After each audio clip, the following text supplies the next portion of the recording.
stories of pains associated with events that happened many years ago.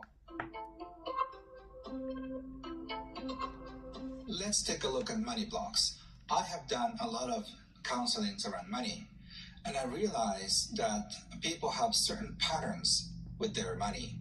For example, if you're good at making money and you make and enough money, but then boom, you lose something with investment.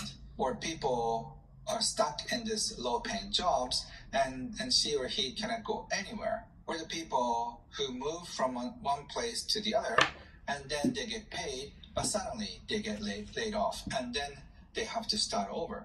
So there are patterns, and it's very different from individuals, but there's a certain pattern that keeps the money flow not going as smoothly as you want.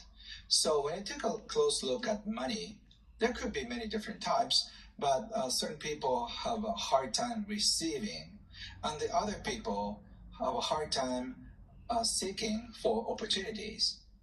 Or other people make money, but they're not good at keeping the money.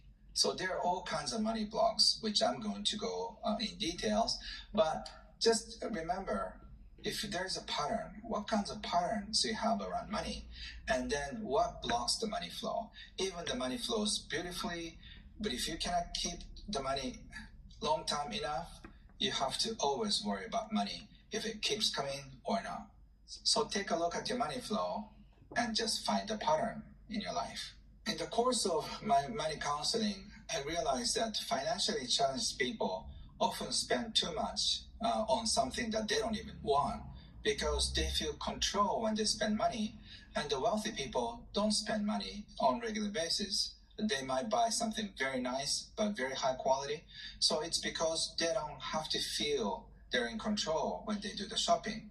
So the reason that you may not have enough money in the bank is that you must have done some shopping that is not quite right for you. So that way you waste the money, and the money you're supposed to keep it in the bank are gone somewhere. So of course you may think that rich people spend a lot of money too, but they're okay because they can afford it.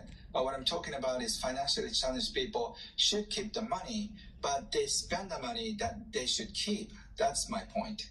Before we go in deeper with money wounds, I want you to remember all the wounds I'm going to talk about, everybody has. And I have the same one, and a lot of other people have the same one. So don't worry if you have the one. Don't feel like you're cursed, you'll be like this forever. By identifying the family money wounds you have, that's a start that you can get to heal.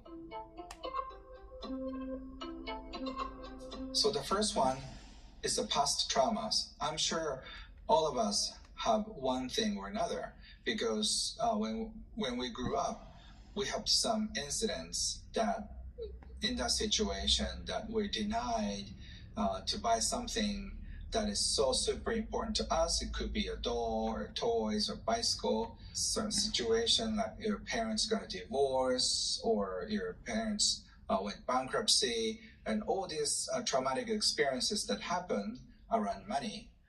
Those